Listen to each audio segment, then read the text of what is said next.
Pour nous, à la FDJ, au sein de l'équipe, c'est pratiquement la plus belle semaine de l'année, quoi. Les Flandres-Roubaix, c'est au niveau charge émotionnelle, au niveau adrénaline, c'est ce qui se fait de mieux, quoi. C'est ce qui se fait de mieux. Le Tour, c'est autre chose, mais les Flandres-Roubaix, c'est fade après, quoi. C'est fade. Qu'est-ce qui vous fait vibrer dans cette course aujourd'hui avec vos coureurs, avec vos coureurs? L'année dernière, David Boucher est échappé. Il est échappé, mais on sait qu'il ne va pas gagner, il faut être réaliste. Non, mais on était dans l'appréhension de Roubaix. Roubaix, il nous manque pas grand-chose avec la Danube, tu vois. On est dans un état, enfin, c'est des courses où on se met dans un certain état d'esprit, tu vois. On a une espèce de petit commando d'une dizaine de coureurs, un encadrement restreint autour de ces gars-là.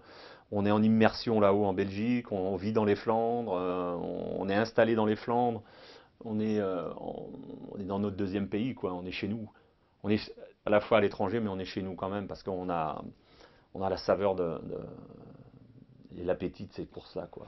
Il y a toujours eu des coureurs à la FDJ Mm. depuis le début de cette équipe Toujours. pour vous faire rêver dans ce type de Bon, c'est course. toujours arrangé pour en avoir.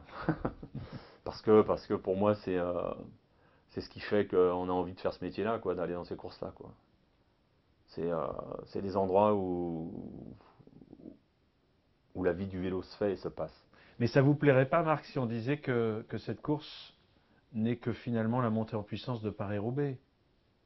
Bah, pendant longtemps, c'est ce qu'en France on pensait. Maintenant, objectivement, Paris-Roubaix est presque la redescente du Tour des Flandres. Mais ça, c'est parce que vous l'avez jamais gagné. Vous dites ça. Non, non, non, non, non. Moi, je regarde l'engouement populaire, l'euphorie qu'il y a autour de la course. Il y a honnêtement, aujourd'hui, objectivement, il y a plus d'euphorie autour du Tour des Flandres que de Paris-Roubaix. Faut être honnête et réaliste. Et pourquoi ça? Parce que le peuple des Flandres a su magnifier, a su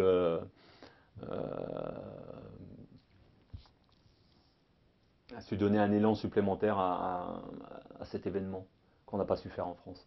Faut être réaliste. La- le Tour des Flandres est peut-être plus ouvert que ne l'est aujourd'hui Paris-Roubaix, non? C'est pas une histoire d'ouverture par rapport à tel ou tel coureur, c'est plus une ambiance autour de la course, dans le public, dans la population.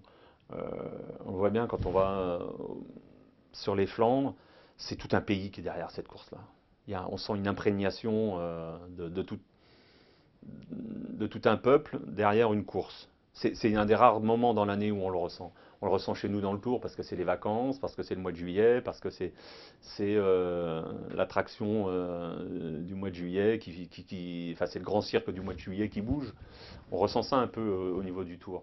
Mais les Flandres, c'est un truc vraiment spécial pour tout un pays, quoi. On le sent, on le vit et on le sent. Quand on est là-bas, on le sent. Moi, mon rêve, ce serait d'avoir un coureur français qui gagne les Flandres avec la FDJ. C'est la reconnaissance éternelle, hein, ou presque.